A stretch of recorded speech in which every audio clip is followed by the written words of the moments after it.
नमस्कार साथियों, मैं सुरेंद्र कुमार स्वागत करता हूं सरोकार एग्री इंस्टीट्यूट के यूट्यूब चैनल पर।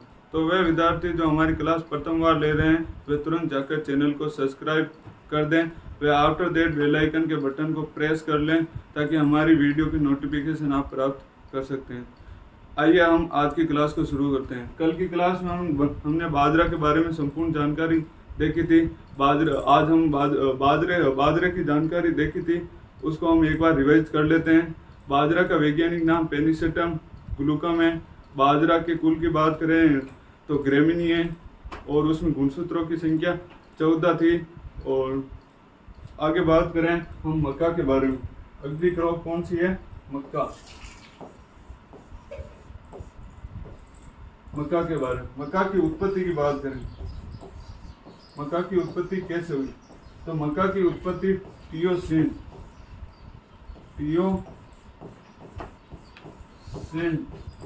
घास से हुई। टियोसिन घास से हुई थी। अब हम बात करें टियोसिन घास का बॉटनिकल नेम। इसका वानस्पतिक नाम की बात करें तो यूक्लाइना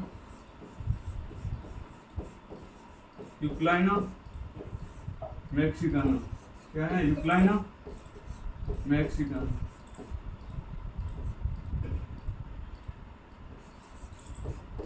यूक्लाइना मैक्सिकाना। अब हम आगे बात करते हैं मक्का, जिसे इंग्लिश में बोलते हैं मेज या कॉर्न। मक्का को इंग्लिश में बोलते हैं मेज या कॉर्न। मक्का के वानस्पतिक नाम या बॉटनिकल नेम की बात करें तो क्या है? जिया मेज। क्या है? जिया मेज। और इसके कुल की बात करें तो कुल ग्रेमिनी या पोएसी, जो कि बाजरा का कुल भी एक ग्रेमिनी या पोएसी है। सभी अनाजों वाली फसलों या खाद्यान्न फसलों का कुल ग्रेमिनी या पोएसी या घास कुल होता है। मक्का के उत्पत्ति स्थान की बात करें तो मक्का का उत्पत्ति स्थान मैक्सिको है। और गुणसूत्र की बात करें, मक्का में 20 गुणसूत्र पाए जाते हैं। कितने गुणसूत्र पाए जाते हैं? 20 गुणसूत्र पाए जाते हैं। मक्का में अंकुरण हाइपोजियल प्रकार का पाया जाता है। मक्का में अंकुरण कौन सा पाया जाता है? हाइपोजियल प्रकार का अंकुरण पाया जाता है। मक्का के तने को कलम कहते हैं। मक्का के तने को क्या कहते हैं? कलम कहते हैं। उसके बाद में बात करें तो मक्का के पुष्पक्रम को टेसल या सिल्क कहते हैं, जिसमें टेसल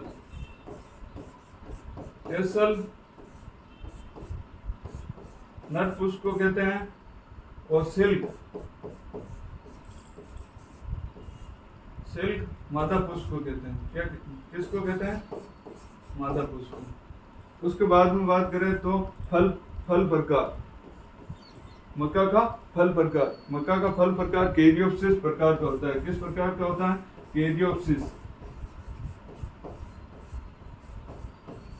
कैरियोप्सिस प्रकार का फल प्रकार होता है। मक्का का फल प्रकार कैरियोप्सिस प्रकार का पाया जाता है। मक्का में प्रोटीन की बात करें तो मक्का में प्रोटीन 10% पाई जाती है।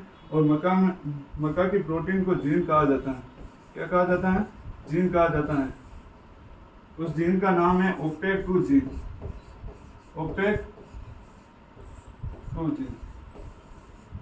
उसके बाद में बात करें तो मक्का में वसा प्रतिशत 4% पाया जाता है।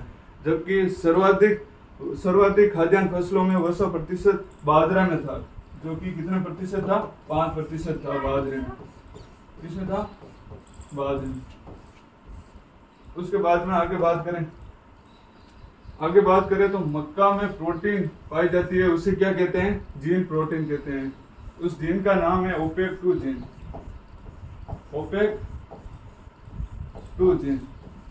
उस पाई जाती है जिसमें ट्रिप्टोफैन व लाइसिन एमिनो अम्ल की कमी पाई जाती है।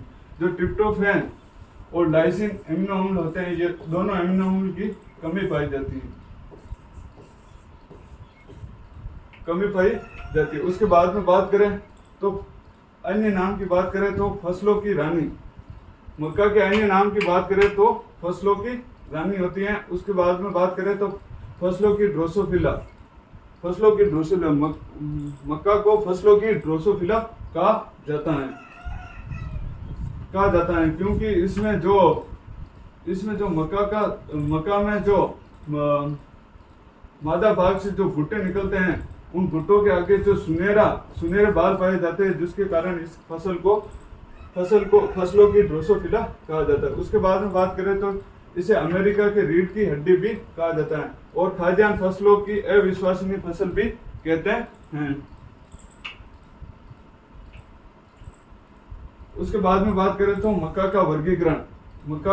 मक्का 7 प्रकार का होता है। तो पहले फर्स्ट मक्के की बात करें तो फ्लिट कॉर्न, दूसरे प्रकार की बात करें तो डेड कॉर्न, और तीसरा स्वीट कॉर्न, चौथा सॉफ्ट कॉर्न और पांचवा पॉपकॉर्न,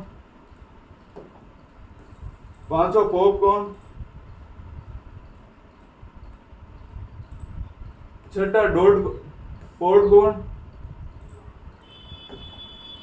पॉडकॉर्न और सातवां वैक्स कॉर्न है। अब इसके बारे में देखते हैं कि इनका बॉटनिकल नेम क्या है और उनकी विशेषता क्या होती है।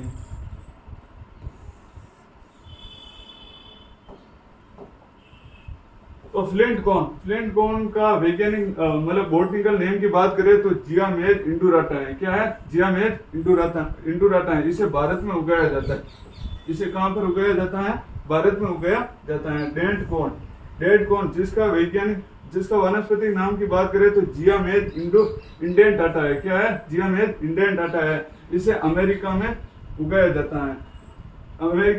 जाता है और इसके दानों के आकार, इस मक्का के दानों का आकार दांतों के आकार का होता है। दांत के आकार के दाने होते हैं। उसके बाद में बात करें तो स्वीट कॉर्न जिसके वानस्पतिक नाम की बात करें तो जियामेद सेकेराटा। स्वीट से ही पता लगता है कि ये सेकेराटा, जियामेद सेकेराटा। यह मीठा मक्का होता है। इसमें मीठापन के कारण एसएच जीन होती है। उसके बाद में बात करें तो सॉफ्ट कॉर्न जिसका वानस्पतिक नाम जियामेद एमाइलिका है, जिसमें एमाइलेज 78% पाया जाता है, व एमाइलोपेक्टिन 22% पाया जाता है। इसका उपयोग आटा बनाने के लिए किया जाता है।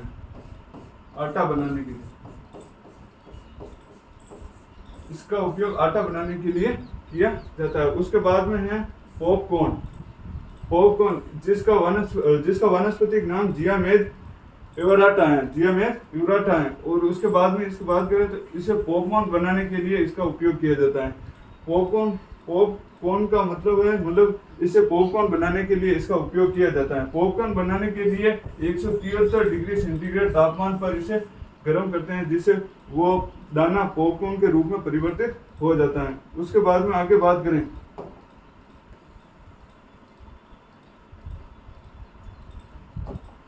तो उसके बाद में है पॉडकॉर्न जिसका वानस्पतिक नाम जियामेद ट्यूनिकाटा है और ये सबसे पुरानी प्रजाति है। तो पॉडकॉर्न है जो कि सबसे पुरानी प्रजाति है। उसके बाद में देखते हैं वैक्स कॉर्न जिसका वानस्पतिक नाम है जियामेद सेरेटिना, जिसे मुख्यतः चीन में उगाया जाता है। इस वैक्स कॉर्न को मुख्यतः चीन में उगाया जाता है। उसके बाद में बात करें आगे तो मक्का की जलवायु।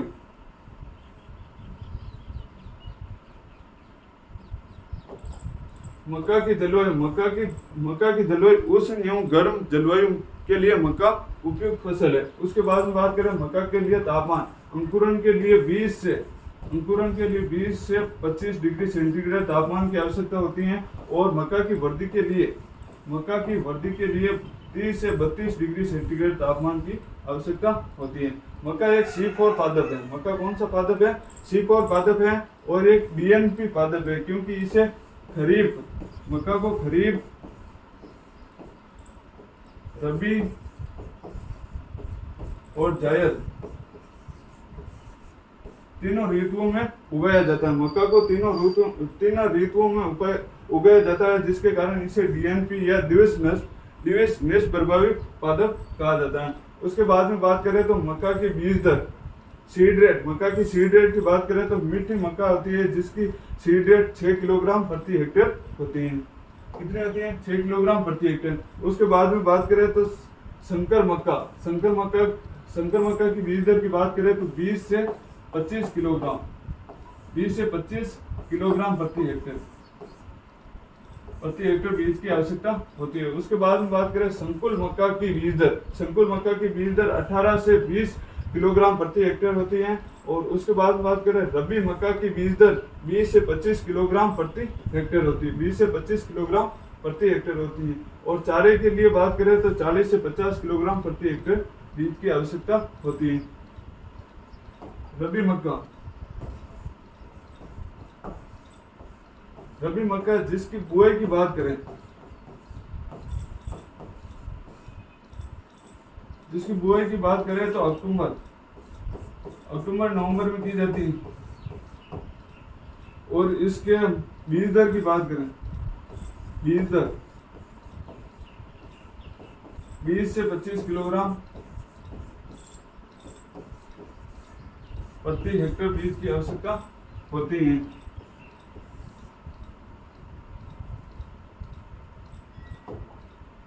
अब हम आगे बात करें तो मक्का की वेराइटी या किस्मों के बारे में।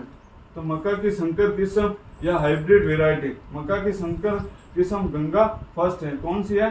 गंगा फर्स्ट। भारत में अनाज वाली फसलों में प्रथम संकर किस्म है जिसे 1961 में विकसित किया गया है।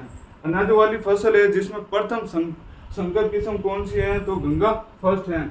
उसके बाद में बात करें तो गंगा 5, डेक्कन 103, गंगा सफेद 2 और गंगा 101 व पूसा संकर 2 इसकी किस्में, और रणजीत हाई स्टार बीज की किस्में। उसके बाद में बात करें तो मक्का की ओपेक 2 जीन वाली किस्म, मक्का की ओपेक 2 जीन वाली किस्म। मक्का की ओपेक 2 जीन मक्का में ट्रिप्टोफैन व लाइसिन की पूर्ति के लिए सर्वप्रथम डॉक्टर एस के वसल ने विकसित किया था। इसलिए इनको वर्ष 2000 में खाद्यान्न पुरस्कार मिला था। जो डॉक्टर एस के वसल थे, डॉक्टर एस के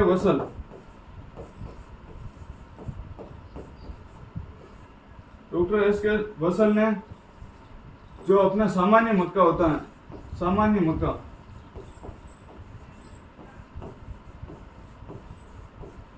मक्का में ओपेक 2 जीन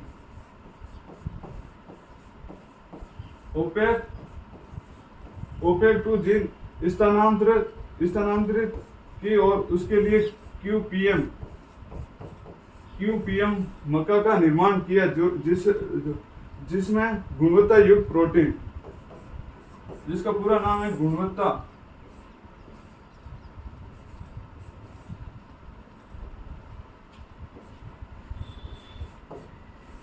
युक्त प्रोटीन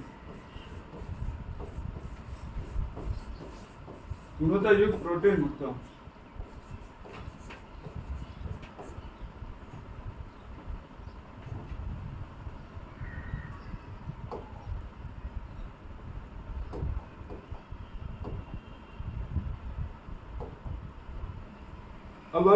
अब हम बात करते हैं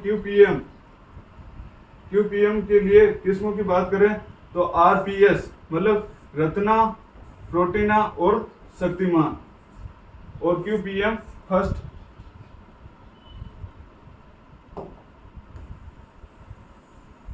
मक्का की अच्छी बुआई के लिए ड्रिबलिंग विधि काम में ली जाती है। और मक्का के लिए R/P 60 x 25 सेंटीमीटर रखते हैं। और खरीफ फसलों में 1 हेक्टेयर पौधों की संख्या में लगभग 66,000 संख्या होती है। मतलब मक्का के पौधों की संख्या 1 हेक्टेयर में 66,000 होती है। उसके बाद में बात करें तो मक्का में उर्वरक प्रबंधन भी बात करें तो नाइट्रोजन 80 से 100 किलोग्राम प्रति हेक्टेयर नाइट्रोजन की आवश्यकता होती है। उसके बाद में बात करें फास्फोरस 40 से 60 किलोग्राम प्रति हेक्टेयर उर्वरक की आवश्यकता होती है। पोटेशियम उर्वरक की बात करें तो 30 से 40 किलोग्राम प्रति हेक्टेयर उर्वरक की आवश्यकता होती है। उसके बाद में बात करें तो जिंक सल्फेट जो कि 25 किलोग्राम प्रति हेक्टेयर उर्वरक की आवश्यकता होती है, क्योंकि इसमें मक्का में एक सफेद कली का रोग होता है। उसके निवारण के लिए जिंक सल्फेट जो कि 25 किलोग्राम प्रति हेक्टेयर से फसल को देते हैं। उसके बाद में बात करें तो सिंचाई, मक्का की फसल के लिए सिंचाई की बात करें तो नाली या कुंड विधि होती है। उसके बाद में बात करें तो मक्का की जल मांग 500 से 800 mm होती है, 500 से 800 mm होती है। मक्का में सिंचाई की क्रांतिक अवस्था की बात करें तो मक्का में सिंचाई की क्रांतिक अवस्था 2 होती है, टेसलिंग और सिल्किंग। नर पुष्प आते समय और मादा पुष्प आते समय। प्रथम सिंचाई की बात करें तो नर मंजरी या टेसलिंग आते समय करते हैं, और द्वितीय सिंचाई की बात करें तो मादा मंजरी या सिल्किंग आते समय दूसरी सिंचाई की जाती है। उसके बाद में बात करें तो मक्का के खरपतवार, मक्का में जो लगने वाले खरपतवार या वीड्स, सोवा दूबघास जिसका वानस्पतिक नाम होता है साइनोडोन डेक्टाइलिलोन, और लसुआ, हजारदाना, जंगली छोले आदि ये खरपतवार होते हैं। मक्का के खरपतवार के नियंत्रण के लिए सिमाजिन का प्रयोग किया जाता है। किसका प्रयोग किया जाता है?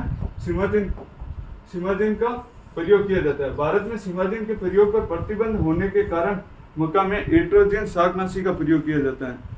मतलब भारत में सिमाजिन शाकनाशी का प्रबंधन होने के कारण मक्का में एट्रोजिन नामक शाकनाशी का उपयोग किया जाता है। उसके बाद में बात करें तो मक्का के रोग, मक्का में कौन कौन से रोग लगते हैं? तो मक्का का जो डाउनी मिल्ड्यू रोग होता है वो फफूंद के द्वारा होता है। किसके द्वारा होता है? फफूंद के द्वारा होता है। उस फफूंद का नाम है पर्नोस्पोरा मेडिस। उस फफूंद का नाम क्या है? पर्नोस्पोरा मेडिस। अब हम मक्का के कीटों के बारे में बात करेंगे। तो मक्का का प्रमुख कीट होता है जो कि तनाछेदक कीट है।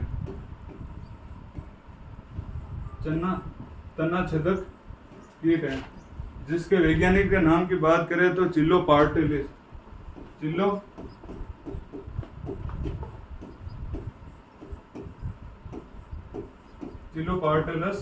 है। मक्का की फसल के लिए एक प्रमुख कीट है। मक्का की फसल का ये प्रमुख कीट है। उसमें अब हम आगे बात करें तो मक्का की कटाई, मक्का की हार्वेस्टिंग कब की जाती है? तो मक्का की हार्वेस्टिंग मक्का के दानों में 20% नमी पर मक्का के दानों की कटाई कर ली जाती है। उसके बाद में बात करें तो मक्का की उपज, प्रति हेक्टेयर मक्का की उपज की बात करें तो संकर मक्का की उपज 40 क्विंटल प्रति हेक्टेयर होती है।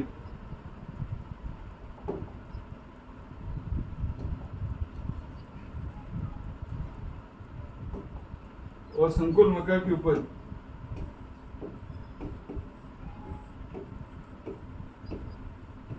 संकुल मक्का की उपज 30 से 40 क्विंटल प्रति हेक्टेयर उपज प्राप्त होती है।